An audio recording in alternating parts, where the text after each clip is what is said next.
2016 marked Pokemon's 20th anniversary, and they certainly celebrated in style. For me, the most memorable thing from the 10th anniversary was the voice actor switch for the anime, but this time around they've done several events, special distributions, and re-releases, and it's all led up to the big release of Pokemon Sun and Moon. When a new generation's on the horizon, I always get this sense of excitement mixed with skepticism, seeing what new stuff will be introduced and what'll change from the last set of games. And I have to say that Sun and Moon did so much right that they've become some of my favorites in the main series, right up there with Gen 2 and 5. And how did it come to this? Well, there's a lot to cover. Game Freak never ceases to amaze me with how much they improve on presentation over a console's lifespan, and as such, they went all out with Sun and Moon. Models seem a lot less washed out in the color department, all the moves got a lovely facelift, and the environments have diverse palettes and effects that just make everything a splendor to look at. Hearing the Pokemon cries in the overworld, a feature not heard since Gen 3, also helped bring the world to life, as well as how said world was structured. On top of being truly free roaming, nothing felt like it was set on something artificial nor scripted. Right outside a Pokemon Center could be a patch of grass, a set of trainers, or the center itself may not even be in a city. I could never tell just what would come next, and it made the adventure all the more surprising. I also liked how all the Pokemon are proportionally sized for the first time, both in and outside of battles, and how you can see the trainers behind their Pokemon for every fight. And speaking of Pokemon, they're what I always look forward to most in a new adventure, and I love the array that Alola had to show. My team never stayed stagnant as I was switching in and out, trying new things with what I found. The Alola Dex was a healthy dose of old and new, and I was very happy to see that my team would typically comprise of all new Pokemon as opposed to X and Y. We had roughly 100 new ones to find again, and I can't think of one design that rubbed me the wrong way. There's so many creative and fun ideas here, and the ones that I didn't see in trailers beforehand had me all the more surprised. I would have never guessed my Trumbeak would evolve into a giant toucan, and the first time I saw Golisopod, I had a genuine freak out. We also got regional variants for a handful of Gen 1 Pokemon, and I saw those as new because there was enough new added to them. Playing through, I wasn't sure what moves they had, what their typings might have been, when they evolved, my Meowth evolved at level 19, or which ones had Alolan forms in some cases. They even had a special evolution theme, and it gave me a vibe I imagine lots of people felt seeing Pokemon evolve for the very first time. It was nice how it was just for the Kanto Pokemon too. Bias withstanding, it kept things simple, and I mean, it is Pokemon's 20th anniversary, why the heck not? It was a genuine twist on old favorites, and I say it was more of a surprise than Mega Evolution was. I just wish there were a few more stashed away. I was really hoping for an Alolan Primeape myself. In the Pokemon category, things felt more evenly spread out, and I felt trainers weren't pressed for new choices this time around. But Pokemon aren't the only new things to see in Alola. This newness applied to just about the whole experience. One big place where this was shown was in the story. Just when I thought I knew where it was gonna go, it would throw a curveball at me, and tons of surprises were sprinkled throughout the adventure. It was one of the few times where going through the plot had me just as excited as finding Pokemon, and that can be mainly attributed to who I met along the way. I ended up caring for every main character by the end of it all. Yes, that even includes Hau. Despite his goody-goody outlook and how much I ragged on him for that pre-launch, he was a likable guy and worthy of being called a rival in my book. In fact, the more I look back on him, he kinda reminds me of myself. Crazy, I know. Other characters you think you've seen a million times before have much more to them under the surface. They really took the time to make this a fun, intriguing story with fun, intriguing characters, and I'd gladly play through it again, if I didn't lose all my progress, of course. Special mention goes out to Team Skull. Everything these guys had going for them won me over, and they've quickly become one of my favorite villainous teams, even though they're not really evil per se. And their leader Guzma wasn't this insane man trying to destroy the world or reshape it in his own image or anything like that. He was just a bad dude with a matching ego, making for a nice change of pace, and he's one of the absolute coolest team leaders in a long time. They might not have been the driving force here, but that's a big reason why they stood out to me. I really hope to see these guys again in some shape or form in the future. I also found Sun and Moon's soundtrack to be a lot more ear-grabbing than the last games. Don't get me wrong, X and Y score wasn't bad, it just felt a bit lacking in some places to me. Longtime composer Go Ichinose wasn't around for Gen 6, but he makes a return here to help score, and you can tell what was missing from last time. The battle themes for Gladion and Hau, and especially the Kahuna theme, are the types of tracks that scream Pokemon to me, and the soundtrack overall is extremely solid. Now, when talking about new features and improvements Sun and Moon brought to the table, there's so much that I can't even list them all, but I'll cover some of the big stuff. I found the most welcome improvement was the sense of challenge, especially coming from Gen 6. I know I keep going on and on about Gen 6, but trust me, I didn't hate it, I swear. A lot of battles had me on my toes, and I blacked out in places I never thought I would because strategy is ever present here. And Totem Pokemon battles battles presented even more of a challenge, as they should. I found myself constantly healing my team as I tried to find ways to take each one down. Totem Salazzle wiped out my party without a hitch the first time through, and when it came to the Kahuna battles, I ended up having to level grind a bit before trying my hand at them again. You don't come prepared, they will kick your butt 6 ways to Sunday. I've never had to use so many revives, potions, and full heals just to not die too early, and I kinda liked that to a degree. The experience share was off for most of my journey, and it proved to add to the difficulty.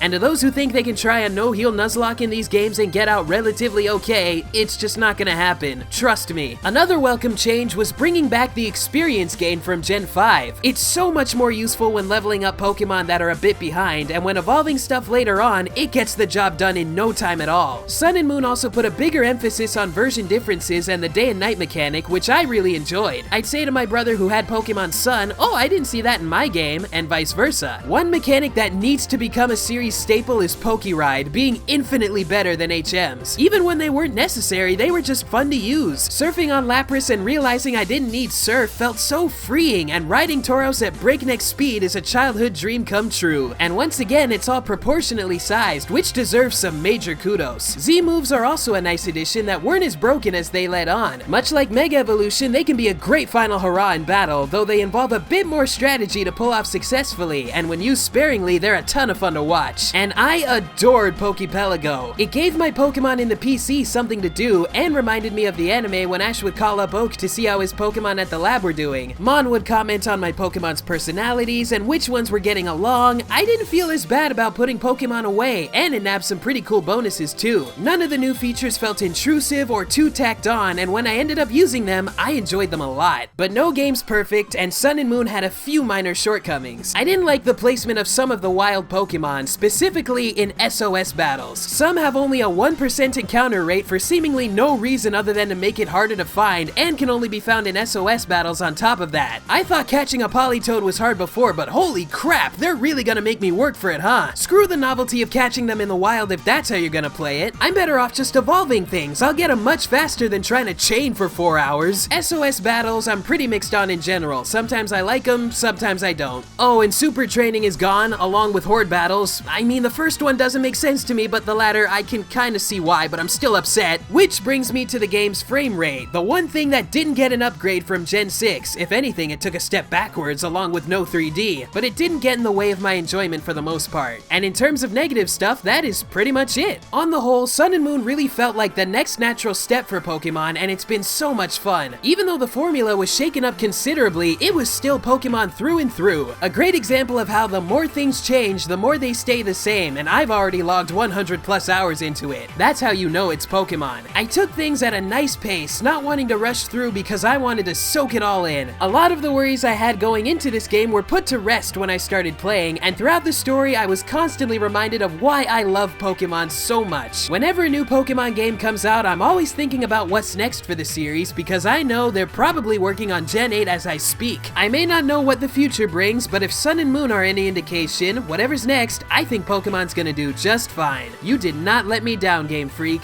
Bravo!